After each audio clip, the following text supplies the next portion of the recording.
So yan mga sir, DMX 155. Problema nito is yung umuusok tong breather, ayan lalo na pag mainit na, lumalabas yung langis, ayan kaya siya umuusok kasi nga pag mainit yung langis nasusunog, kaya pagka sobrang init na nito sobrang lakas ng usok, kaya kaya i-start lang yan, palakasan ng palakas, rep mo. Parang dituti na yung motor na to, dapat dito sa may tambotso nilalagay DMX dituti. So yun, bubuksan natin, biyakin natin siya sir, nasa gitna yung problema nito. So yun, tara tingnan natin.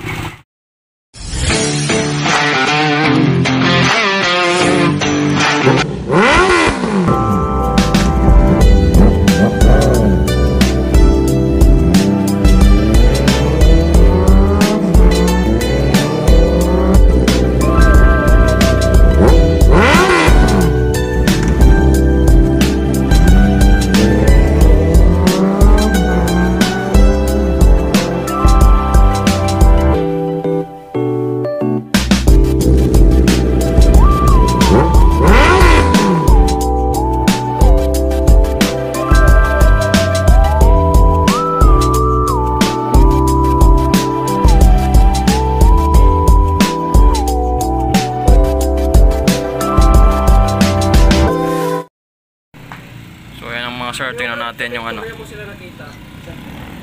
yun. So ito mga sir yung itsura ng kanyang valve tsaka piston. So napansin ko dito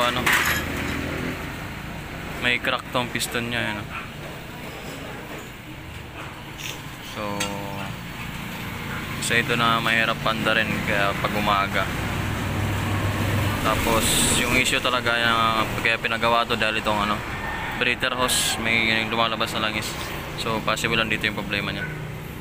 Kaya biyakin na natin to. So ayan mga sir, yung piston niya ay black, kaya gas-gas ang laki. Makikita niyo yan.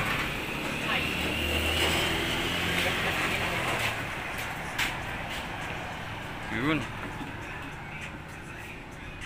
gas-gasin.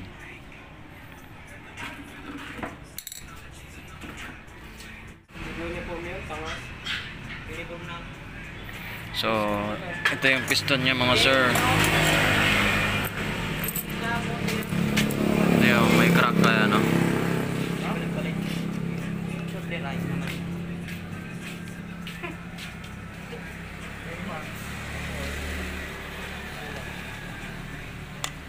yan, may crack mga sir.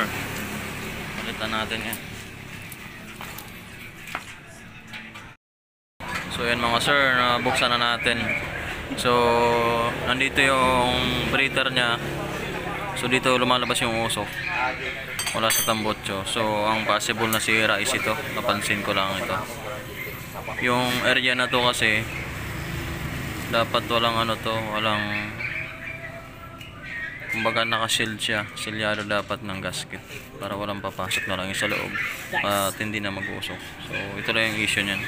So ang gagawin natin dito, palitan natin ng gasket, center gasket. At meron pa tayo napansin mga sir, yung kanyang valve, ayan lumubog na.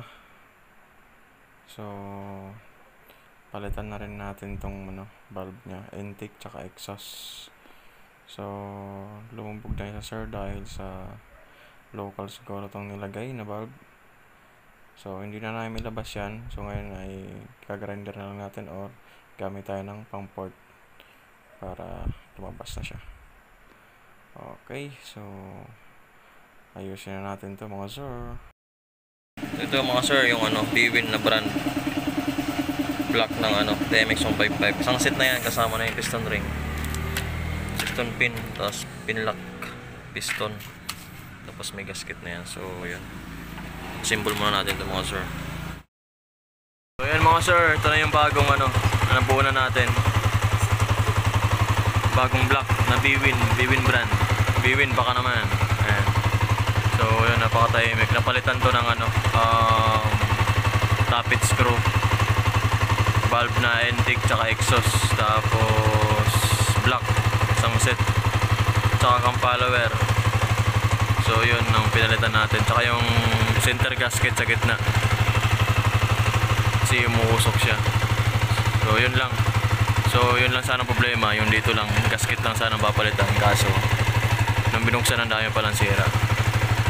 So yun mga sir, alright, okay na itong TMX, napaka-tahimik.